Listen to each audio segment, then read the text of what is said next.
সূরা ফাতিহায় আমিন শব্দটি না থাকার পরেও কেন আমরা আমিন বলা নিয়ে বাড়াবাড়ি করব? আমিন শব্দটি কিভাবে সংযোজিত হলো? আমিন শব্দটি সূরা ফাতিহার মধ্যে নাই। সূরা ফাতিহার আয়াত কয়টা ভাই? 7টা আয়াত। এই 7টা আয়াতের মধ্যে আমিন নাই। সুন্দর প্রশ্ন। তো সূরা ফাতিহার মধ্যে আমিন নাই, সেখানে এটার পরে এই আমিন নিয়ে আমরা আবার মারামারি করি কেন? যৌক্তিক প্রশ্ন। আর দ্বিতীয় প্রশ্ন হলো যে এই আমিন কে যুক্ত করলো? কোরআনে নাই, তাহলে কোত্থেকে আসলো? ভাইরা আমার, এই আমিন যুক্ত করেছেন স্বয়ং নবী করিম সাল্লাল্লাহু আলাইহি ওয়াসাল্লাম। তিনি বলেছেন, মানুষ যখন সূরা ফাতিহা পড়া, বিশেষ করে জামাতে ইমাম গায়রুল মাগদুবি আলাইহিম ওয়ালাদ-দাল্লিন সূরা ফাতিহা পড়ে যখন শেষ করে, যে ব্যক্তি ইমামের এই সূরা ফাতিহা শেষ করা শুনে, সূরা ফাতিহার শেষে অনেকগুলো দোয়া আছে আল্লাহর কাছে, আমরা অনেকে জানি না, না জেনে পড়ি।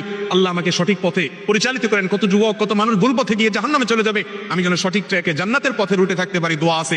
এই দোয়া ইমাম করার পর মুক্তাদিরা যারা আমিন বলে এবং যাদের আমিন ফেরেশতারা ওই সময় আমিন বলে, সে আমিনের সাথে মিলে যাবে, আল্লাহ রাব্বুল আলামিন তাদেরকে মাফ করবে।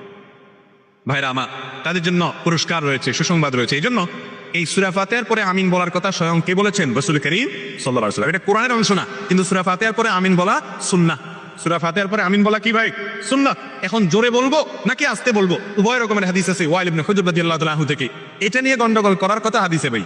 হাদিসে দুই রকমের কথাই আছে এবং দুই রকমের কথাই উলামায়ে কেরাম নিজ নিজ গবেষণার দলিল হিসেবে পেশ করে থাকেন। এই গবেষণাগত মত পার্থক্য নিয়ে মারামারি করা, ঝগড়াঝাটি করা কোনো অবস্থাতে জায়েজ নাই। আল্লাহ আমাদেরকে বুঝার তৌফিক দান করুন।